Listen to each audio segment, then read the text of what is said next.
પવિત્ર સનાતન ધર્મ ચેનલમાં આપ સૌનું હાર્દિક સ્વાગત છે। આજે હું ચોથા જ્યોતિર્લિંગની ઉત્પત્તિ કથા અને મહાત્મ્ય કહું છું। તે ઓમકારેશ્વર નામનું છે। ઋષિઓ કહે, હે જ્ઞાની સૂત, તમે અદ્ભુત અને દિવ્ય મહાકાલ નામના જ્યોતિર્લિંગની કથા સંભળાવી।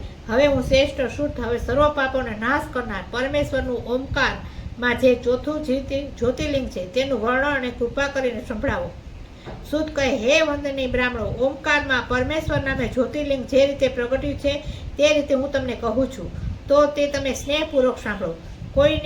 કોઈ એક સમયે નારદ મુનિ ગોકર્ણ નામના શિવની સમીપ જઈને સેવા કરતા હતા।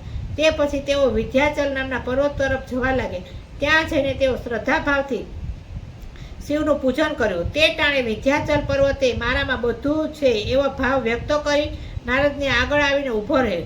તેનું અભિમાનયુક્ત વાક્ય સાંભળી નારદજીએ નિશ્વાસો નાખીને ત્યાં ઊભા રહ્યા। વિંધ્ય કહે, મારામાં ઓછું શું છે? નારદ કહે, તમારામાં બધું છે, છતાં મેરુ પર્વત તમારા કરતાં ઘણો ઊંચો છે। દેવોમાં તેનો ભાગ પણ ગણાય છે। એ વસ્તુ તારામાં જોવા મળતી નથી। સૂત કહે, આ રીતે નારદજી ત્યાંથી ચાલી ગયા। વિંધ્યાચલ સંતાપ કરી રહ્યો હતો। તેને પોતાના ઉપર ધિક્કાર થયો। તે શિવજીના પૂજન હેતુથી તેમના શરણે આવ્યો। અત્યંત પ્રેમથી તે જ્યાં ઓમકાર ક્ષેત્ર છે ત્યાં પોતે ગયો। ત્યાં તેણે પાર્થિવ શિવ મૂર્તિ બનાવી। પછી 6 મહિના લગી ભોળાનાથનું આરાધન કર્યું। વિંધ્યાચલનું આ તપ જોઈને ઉમાપતિ ભોળાનાથ પ્રસન્ન થયા। શંભુએ તેમને દિવ્ય સ્વરૂપના દર્શન કરાવ્યા અને તેઓએ તેને કહે, તારી જે ઈચ્છા હોય તે માંગ। વિંધ્યાચલ કહે, હે પ્રભુ, કાર્ય સિદ્ધ કરનારી બુદ્ધિ મને આપો। સૂત કહે, ભોળાનાથ તે સાંભળીને ઘણો સમય સુધી વિચારવા લાગ્યા। તેમને થયું કે આ મૂઢ બુદ્ધિવાળો વિંધ્યાચલ બીજાઓને દુઃખ દેનારું વરદાન માગે છે, તો હવે શું કરું? આને આપેલું વરદાન શુભકારક બને। મેં આપેલું વરદાન અન્યને દુઃખ આપનાર હોવું જોઈએ નહીં। સૂત કહે, આમ છતાં ભોળાનાથે તેને ઉત્તમ વરદાન આપ્યું। તે વખતે દેવોએ શુભાશયેલા ભોળાને પૂજા કરી અને કહી, આપે અહીં સ્થિતિ કરવી જોઈએ।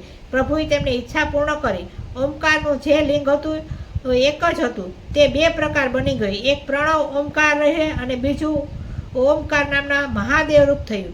પાર્થિવ સ્વરૂપમાં જે હતું તે પરમેશ્વર રૂપ થયું અને બંને શિવલિંગો ભક્તોને ઈચ્છિત ફળ દેનારું અને મોક્ષ ભોગના દેનારા છે।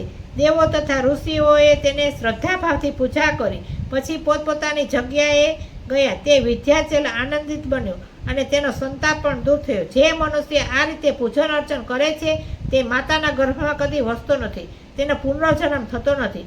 તેણે જે ફળ ઈચ્છ્યું હોય તે તેને અવશ્ય મળે છે, એમાં કોઈ શંકા નથી।